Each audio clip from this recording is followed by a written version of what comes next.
Welcome to One PC. I'm Tom Shalhoub along with Britt McHenry.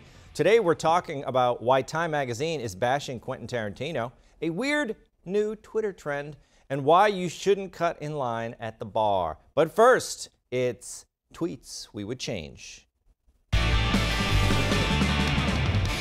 Tom, you can cut me in line at the bar if the round is on you. That's only when it's acceptable. Okay, well, he's taking some well-deserved heat over a tweet. This week, Texas Congressman Joaquin Castro shared the names and employers of 44 private Trump donors in San Antonio, where his district is located. Joaquin is the twin brother of 2020 Democratic candidate Julian Castro and also his campaign chairman. Now, naturally, the tweet didn't go over well. What tweets do these days? But the National Republican Congressional Committee fired back. This is disgusting. Inciting violence against private citizens for participating in our democracy is beyond the pale. Your rabid hatred of real Donald Trump has made you deranged. The next day, on MSNBC of all places, Castro was pressed to explain his motivation for that tweet. What do you say to those people this morning who said, I made a campaign donation and now I'm going to be harassed? I'm going to have people protesting outside my business or perhaps even my home. What do you say to them? Do you want them to repent for their support for Donald Trump, or what do you want from them? Well, the first thing is that I don't want anybody harassed or targeted. But they will be, because you put their names in public. Look, that was not my intention. But that's what will happen. These things are public. No, what I would like for them to do is think twice about supporting a guy who is fueling hate in this country. But you are eliciting more hate to those people. Okay, joining us to discuss, political strategist and former RNC Deputy Press Secretary and show favorite, Erin Elmore. So, Erin, yes, I saw you getting a little riled up, like all of us. What are your thoughts on that very public move by Castro? Well, first of all, he's doubling down on it. He's like, no, I'm going to stand by this. But I have a cure. Yeah. I have a panacea, if you will. Yeah. Let's just give him Vanity Fair cover. Because I think his Texas brother, Robert Francis Beto O'Rourke, was on the cover, and he's like, why am I getting no press? I'm polling at 1%. I need to do something here to shake it up. Yeah. I can't skateboard like Beto. So I think that's no sad dog. Like, right. You know, Beto, So I think Vanity Fair would be the answer to this problem. Everybody's mixing these guys up because they're brothers. They're both in politics. They're twins. One's named Joaquin. The other's named Jack. What's the other name? They're both Julian. Julian, right? So you don't pronounce the J in either case. There's a lot similar. The J is silent. Yes, but they are. This is a very interesting situation we find ourselves in, Erin, because he's kind of right. All he's doing is publishing the names. I'm just putting their names out there. I didn't say anything. But you're putting your names and where they live, and I'm sorry, where they work. Well, we know. Common sense knows. Just like our friend on MSNBC was saying, he was like, but that's what's going to happen. He was, that was actually a rare good interview on MSNBC. He held his feet to the fire there. Yes, and he said that's what's going to happen. But in reality, that is, why does that happen? Why does harassment happen when you just publish public information? Like, that's all he is doing. He is repeating information that's already in the public. Right. Maybe this shouldn't be public information. If people get harassed for donating to campaigns now, maybe we should change the rules of campaigns. Maybe there should be secret money. But he's disingenuous because he did that deliberately, knowing that Twitter's the cesspool of the internet. Like, you do that deliberately knowing that those people are going to get harassed. So don't lie to us. Just come out and say, if he was in that interview and said, you know what, I wanted to publicly shame them, then at least you're being honest about it. If you were his press secretary and he did this, what would be your damage control advice, Erin? Well, I think you have to double down on it. You got to really lean into this. And that's what they're doing. They're like, this isn't harassment. We're not doing anything. What? Yeah. It's like someone on the mics over there, yo, Tracy in Ohio, she donated $100. Yo, he works down at the Home Depot. Like, they're literally calling people out. Yeah.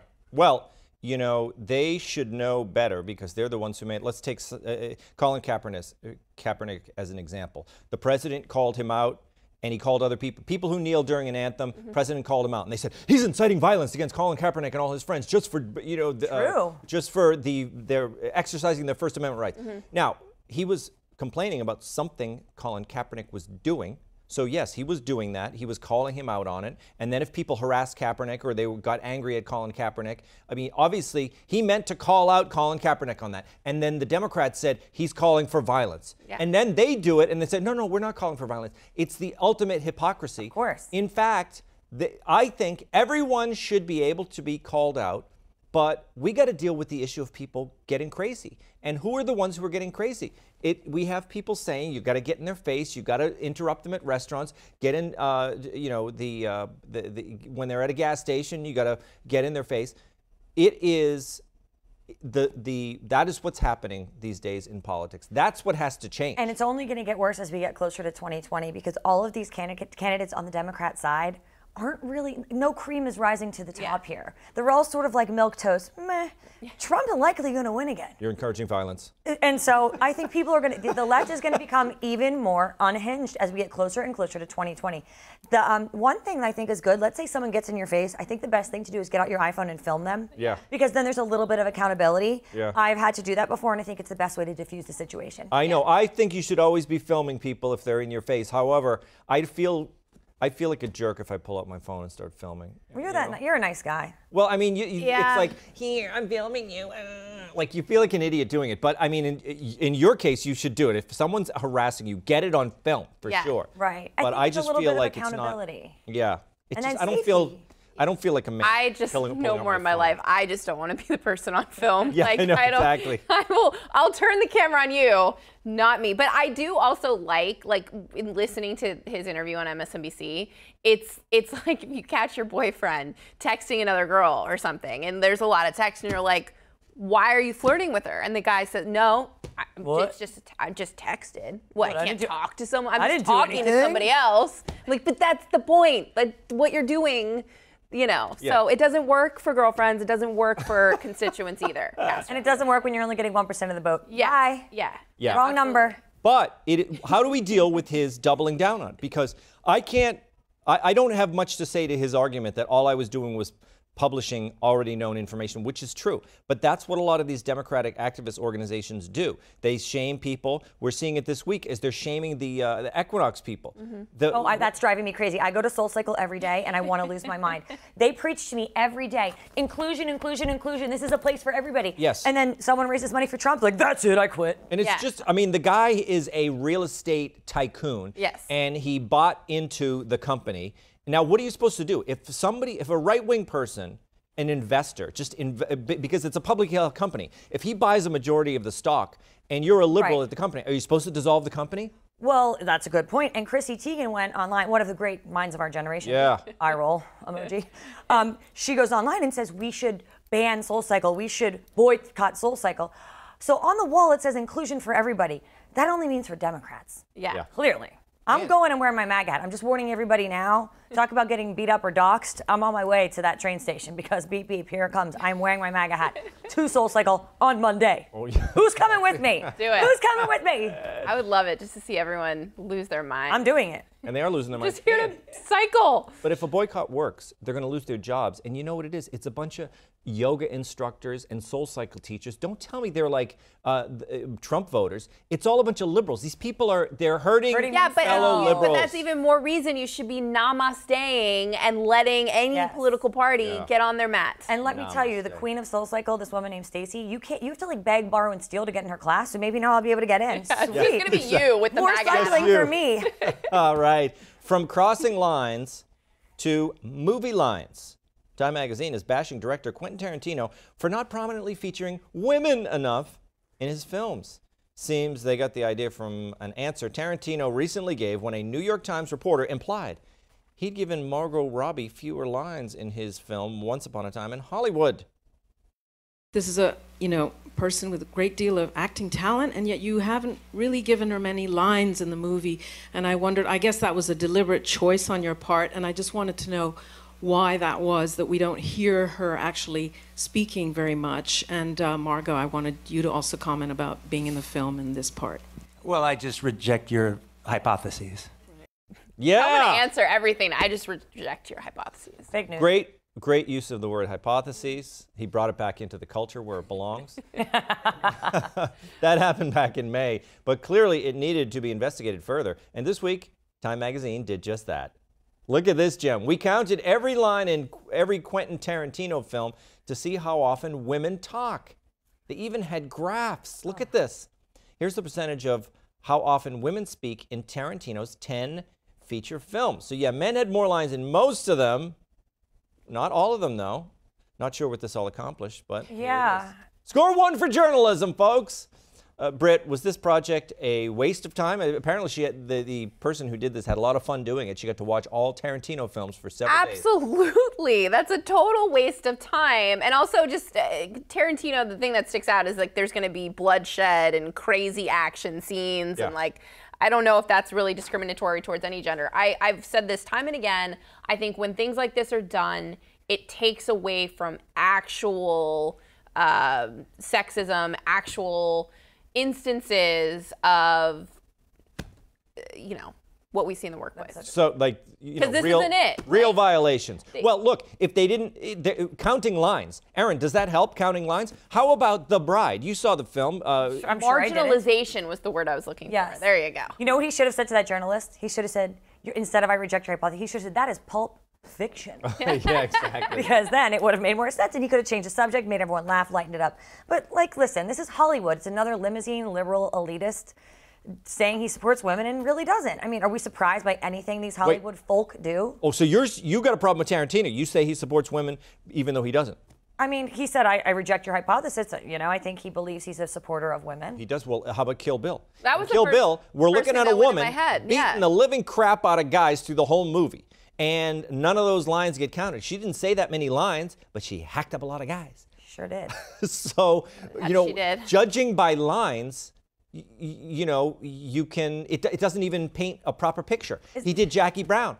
I mean, talk about a female hero, Jackie Brown in the film Jackie Brown, and then they counted her lines, and I guess guys in that movie had more lines than the women as well. But it's a movie called Jackie Brown. What else do you want? Maybe Samuel L. Jackson's line count for 3 or something, because he talks so slow and with that very proper intonation. Yeah. So maybe his words count for 3. Maybe that's why we have the disparity. Should we be counting lines at all? No. No. Is it an indicator? I just had a flashback of watching the video of Kill Bill. When I watched that with, at my time, college boyfriend, he broke up with me the next day. So it probably was smart on his behalf to not break up with me while watching Kill Bill and some Uma Thurman, because I associate, that's probably, you know, for some women, some people, the Quentin Tarantino movie, I think Kill Bill. That's so funny. As a woman. You have PTSD from Kill Bill now, I get it. Yeah. Why? You guys did? You just set me on a bad flashback, Tom. Producer Tom.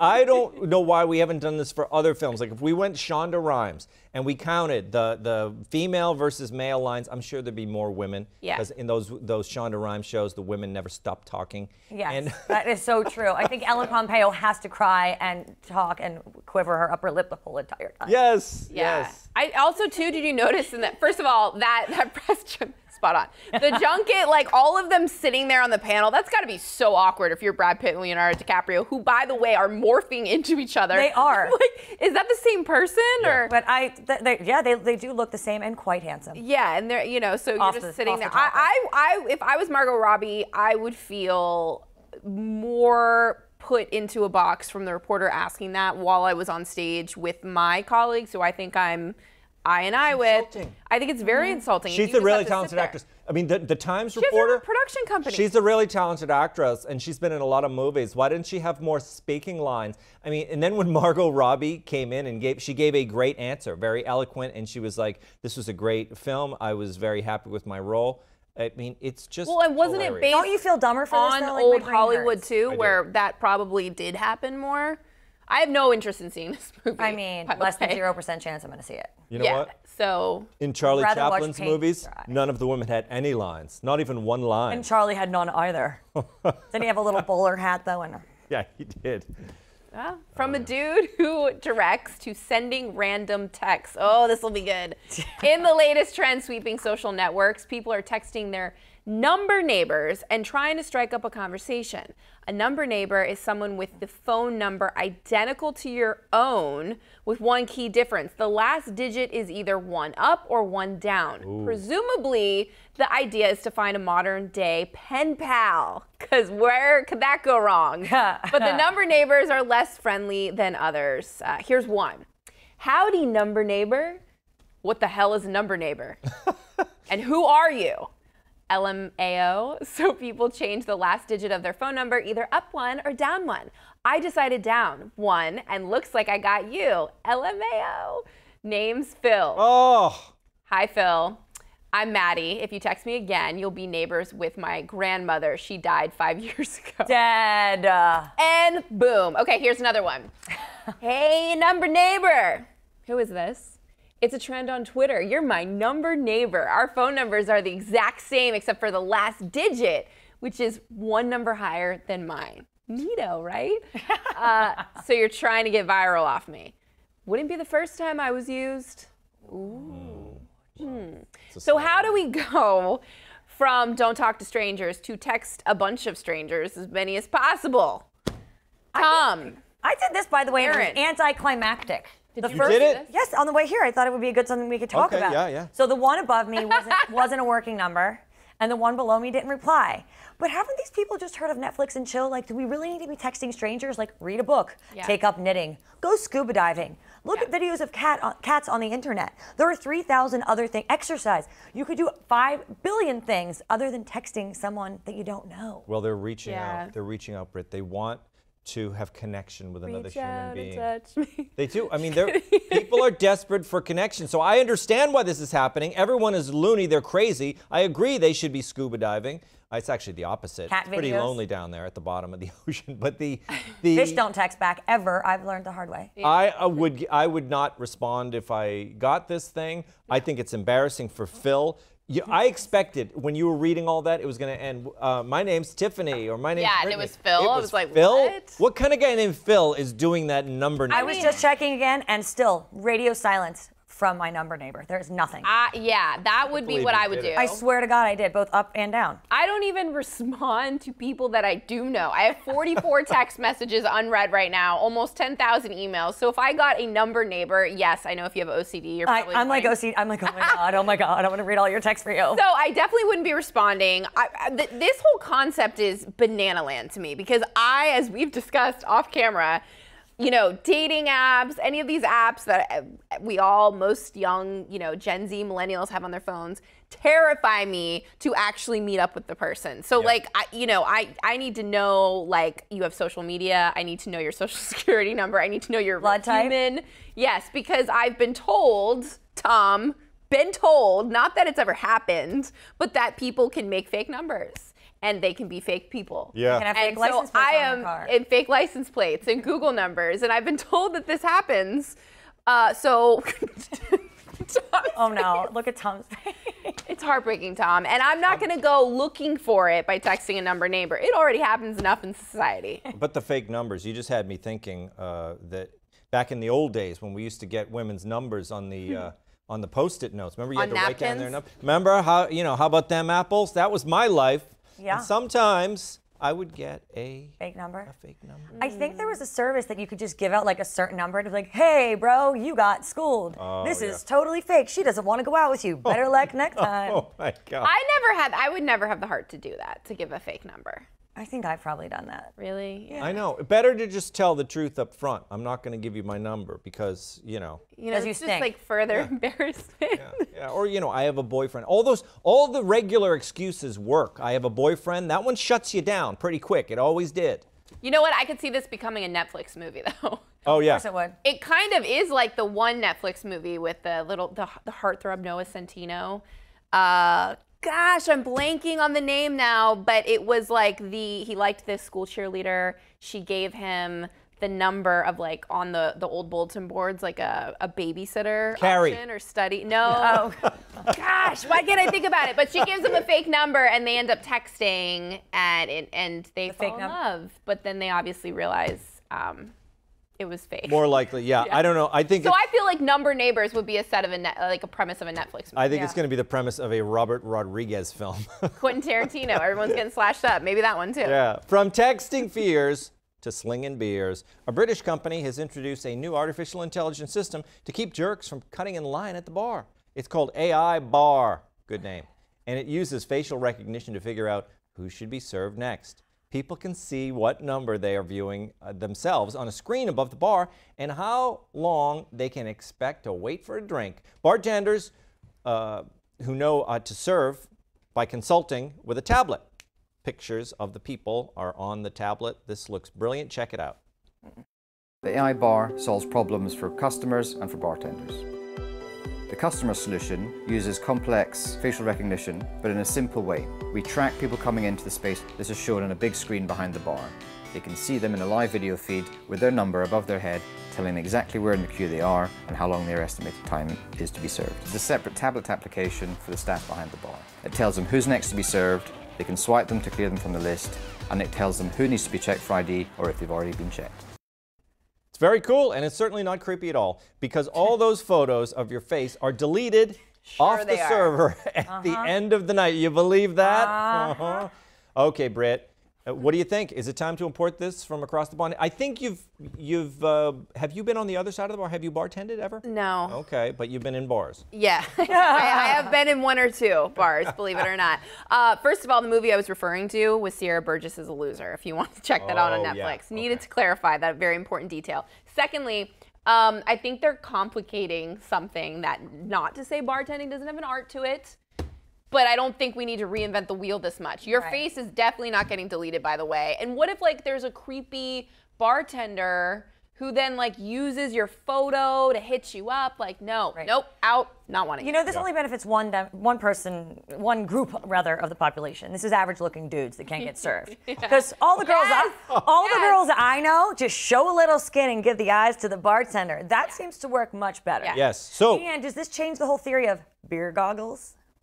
Well, it could, and I think you are right, Erin, that only average-looking dudes. Without a doubt, this technology would hurt you right away, and so I can see why you're not into it. And I think you're right, because all the guys talking about that, all the guys who are hawking this thing, definitely less than average-looking dudes. But isn't that almost every new technology, every new thing? Facebook. I mean, it's basically all of these nerds who used to be on the outs. Now they're running the world, and it hasn't turned out well.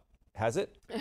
Depends on who you ask. I mean, it's a business idea. Certainly not for Jeff Bezos' ex-wife. Didn't turn out so good for her. Oh, yeah, or like, I don't like this. Pushy dudes. I don't like it. When I was younger and in college, there was a sense of pride as a girl to be able to like see a crowded bar and be like, we're gonna get our drinks. Yeah. Now you're taking away my only source of pride as a young little Tri-Delta, Tom. I'm not okay with this. Love that. Why is it so? Love a little Tri-Delta. Tri-Delta, yep. Delta, gonna help you.